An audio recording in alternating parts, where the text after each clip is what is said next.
हमारे लिए एक तरफ ये जानापाव पर्वत से छिपराजी गंभीर पूरा गंगा बेसन का इलाका और उमेशनाथ जी महाराज के माध्यम से महाकाल का वो पावन प्रांगण पितरेश्वर महादेव से प्रारंभ होकर सीधा महाकालेश्वर तक जाने का रास्ता अगर कोई मिल रहा है तो आज की सौगात जोरदार ताली बजा करके सीधी सड़क, बीच में कुछ नहीं।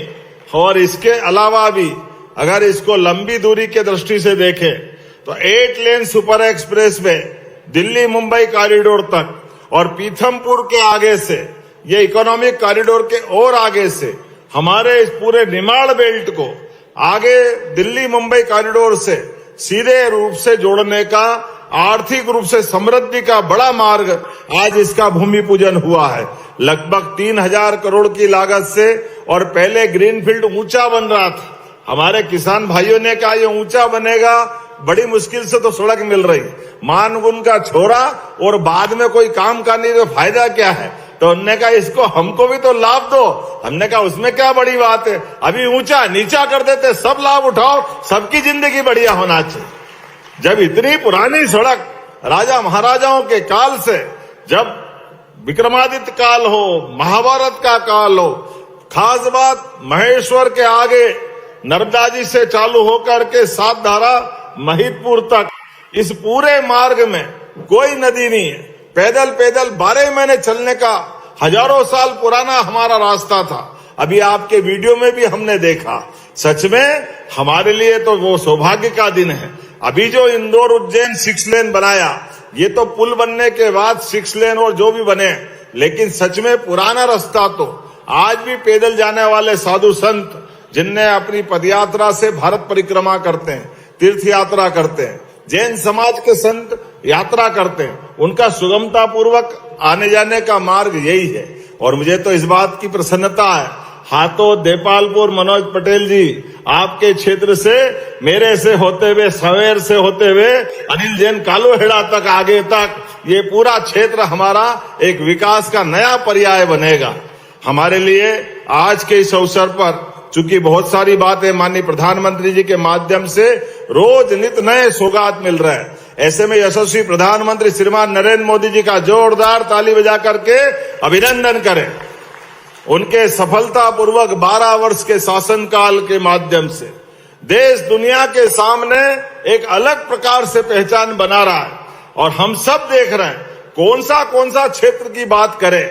माननीय मंत्री जी, हमारे यहाँ पर भी नक्सलवादियों के माध्यम से कांग्रेस के शासनकाल में यहां नक्सलवादियों ने आतंक की बिल्कुल एक तरह से सीमा लांघ दी थी। यहीं पर पूर्व मुख्यमंत्री के अपने मंत्री का चौराहे पर निकालकर सुबह घर से सबके सामने दिखाते हुए, बोलते हुए बालाघाट में कि हाँ ये मध्य प्रदेश सरकार के मंत्री है और बताओ कौन कौन पहचानता है। पूरे गांव के लोगों के सामने भीड़ इकट्ठी करी, और भीड़ इकट्ठी करने के बाद अपनी कुल्हाड़ी से सबके सामने उनकी गर्दन एक की दो कर करके उनने अपने आतंक की पराकाष्ठा कर दी। कांग्रेस के लोग वर्षों तक अपने उस मंत्री के होने वाले बर्ताव का बदला नहीं ले पाए।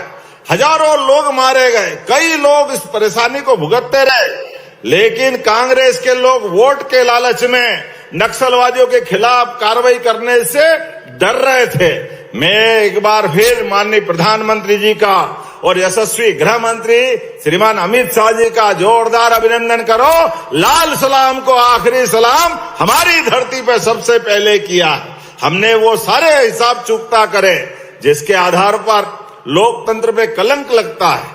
लोकतंत्र में अपनी बात को कहने का जनता के मनोभावना पे छोड़ना चाहिए, लेकिन हथियार के बल पर, डरा धमका करके, केवल वोट के लालच के बलबूते पर कांग्रेस ने जो मार्ग चुना, केवल ये लाल सलाम वाला नहीं, इस देश में आतंकवाद की नई नई प्रकार की फैक्ट्रियां खुली, उसके पीछे भी देखो तो हर जगह कांग्रेस नजर आती है। आज ये भारत कितना अच्छा है, पूरे देश से आतंकवाद का सफाया हुआ। जोरदार अभिनंदन करो, ये है बदलते दौर का भारत। जियो और जीने दो। देश के अंदर भी, देश के बाहर भी अपने देश के नागरिकों के लिए जिस प्रकार से भारत सरकार काम कर रही, हम सबके लिए गौरव की बात है। और राज्य के लिए भी आज हम माननीय मंत्री जी का अभिनंदन करेंगे।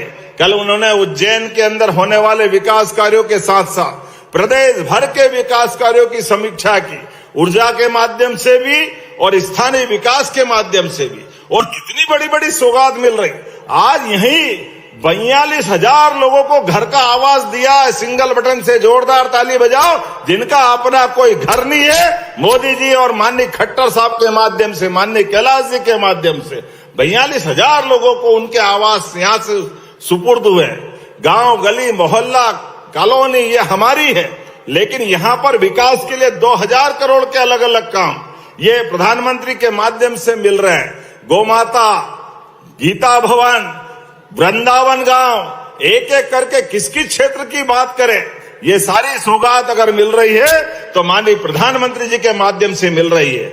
हमारे लिए तो कौन हमारे सुखदाता, धरती गंगा गौ माता, जिसके कारण से हजारों साल से हमारी अपनी संस्कृति हमको अपने सनातन संस्कृति पर गर्व का मौका देती है। ऐसे में लाडली बहनाएं बैठी है, दोनों हाथ जोड़कर आपको भी प्रणाम करता हूं। बहनों के लिए जोरदार अभिनंदन करें।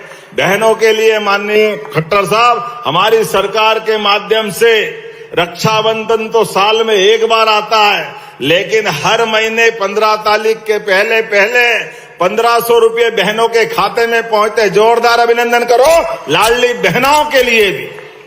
ये लाडली बहनों के लिए कांग्रेस के लोग कहते हैं इनको पैसे मत दो, ये दारू पी जाती है। आप बताओ, ऐसी बात सोचते हुए भी शर्म आना चाहिए कांग्रेसियों को।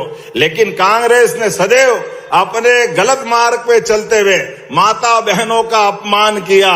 लेकिन कोई बात नहीं, जाकी रही भावना जैसी, प्रभु मूर्त देखी तिन तैसी।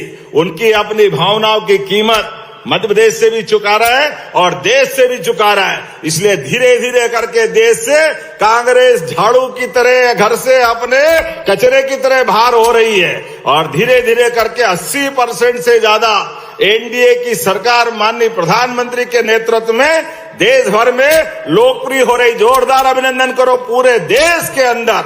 आज हमारी 22 से ज्यादा राज्य सरकारें माननीय प्रधानमंत्री के नेतृत्व में एनडीए के साथ जुड़ी है। लेकिन आज तो सच में होली दिवाली सब हो गया। हजारों साल पुराना ये हमारा गौरवशाली अतीत, लेकिन ये फतेहाबाद और चंद्रावतीगंज कहने के लिए इंदौर और उज्जैन के बीच का मुख्य व्यावसायिक केंद्र था। लेकिन परंपरागत रोड के अलावा ये जो नई सौगात मिली है, सच में ये वाकई यहाँ के लिए वरदान साबित होगी। सांवेर हमारा ही है, सांवेर दूर नहीं है, लेकिन सांवेर से इंदौर क्यों जाओ, बीच में से 4 लेन पहुंचाओ। इधर पलटो तो इंदौर, इधर पलटो तो उज्जैन। ये है चंद्रावतीगंज। जोरदार ताली बजाओ फतेहाबाद चंद्रावतीगंज। सच में आज हमारे लिए वो आनंद का क्षण लाएगा जो विकास का नया पर्याय बनेगा। नए प्रकार से भविष्य की पीढ़ियों को एक नया सूर्य, सुख का सूर्य दिखेगा, जिसके आधार पर भविष्य की दृष्टि से ये मेट्रोपॉलिटन सिटी एक नए रूप में जाएगी। अब केवल उज्जैन इंदौर नहीं, देवास, शाजापुर, हमारा धार और रतलाम तक का पूरा इलाका, इस मेट्रोपॉलिटन में 6 जंक्शन, 2 एयरपोर्ट, 4 हवाई पट्टी, 2 राजमार्ग, सब मिलाकर के पूरा क्षेत्र का लगभग 16,000 किलोमीटर से ज्यादा का इलाका। और केवल इंदौर उज्जैन मेट्रोपॉलिटन नहीं, हमारा भोपाल की भी मेट्रोपॉलिटन सिटी, ये ट्विन सिटी की तरह 80% का मालवा का क्षेत्र। मालवा मतलब माल वाले, खाली माल वाले बोलने के नहीं रहेंगे, ये सच में माल वालों की तरफ चलने के लिए जोरदार ताली बजाए हमारे अपने अतीत के गौरवशाली पृष्ठ के लिए। जो जिस क्षमता योग्यता के बच्चे हैं वो उस तरह से आगे बढ़े। हर एक क्षेत्र में, किसान में, उद्योग में, व्यापार में, व्यवसाय में, दूध उत्पादन में, जिस भी क्षेत्र में व्यक्ति बढ़ना चाहे, सभी प्रकार से बढ़ने के लिए सड़क मार्ग का सबसे मुख्य योगदान होता है।